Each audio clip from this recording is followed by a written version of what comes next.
فأعوذ بالله من الشيطان الرجيم. بسم الله الرحمن الرحيم. وما أرسلنا من قبلك من رسول إلا نوحي إليه أنه لا إله إلا أنا فاعبدون.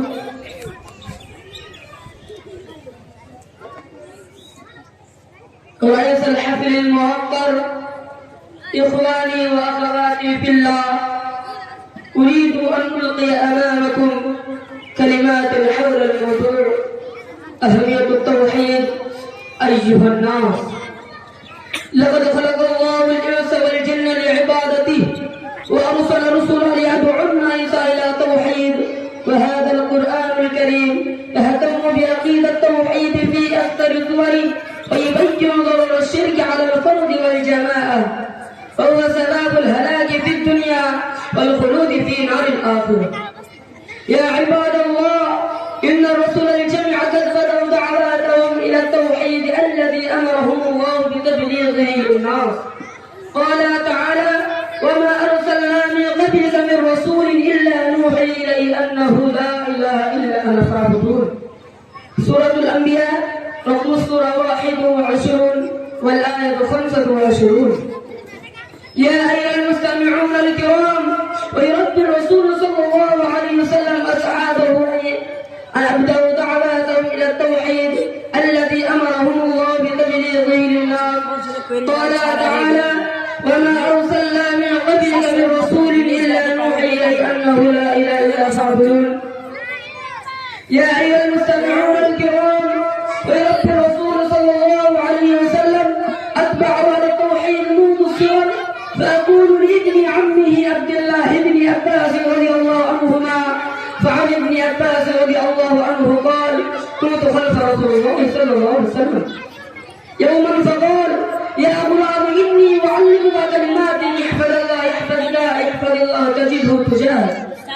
إذا سألت فاسأل الله، وإذا استعنت فاستعن بالله، واعلم أن الأمة لم اجتمعت على أن ينفعوك بشيء لا ينفعوك إلا بشيء قد كتبه الله لك، ولم يجتمعوا على أن يضروك بشيء لم يضروك إلا بشيء قد كتبه الله عليك.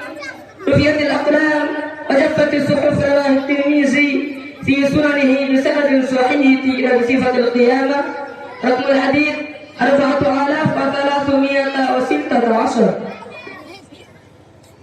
يا أيها المسلمون والمسلمات، وهذا التوحيد وحقيقة دين الإسلام الذي بني عليه والذي لا يقبل الله من أحد سواه. لقد أمر الرسول صلى الله عليه وسلم أصحابه أن يبدأوا دعواتهم للناس بالتوحيد. فعن ابن عباس رضي الله عنهما قال: قال رسول الله صلى الله عليه وسلم لمعاذ بن جبل رضي الله عنه حين بعث على اليمن: إنك ستأتي من أهل الكتاب، فإذا جئتهم فادعوهم إلى أن يشهدوا أن لا إله إلا أنا فاعبدون. رواه البخاري في صحيح في كتاب المغازي رقم الحديث 4347. إخواني وأخواتي في الله، إن التوحيد وظيفة المسلم في حياته، ويبدأ حياته بالتوحيد بالدعوة إلى التوحيد، لأن التوحيد وحيد المؤمنين. قال الله تعالى: سنريهم آياتنا في الآفاق وفي أنفسهم حتى يتبين لهم أنه الحق.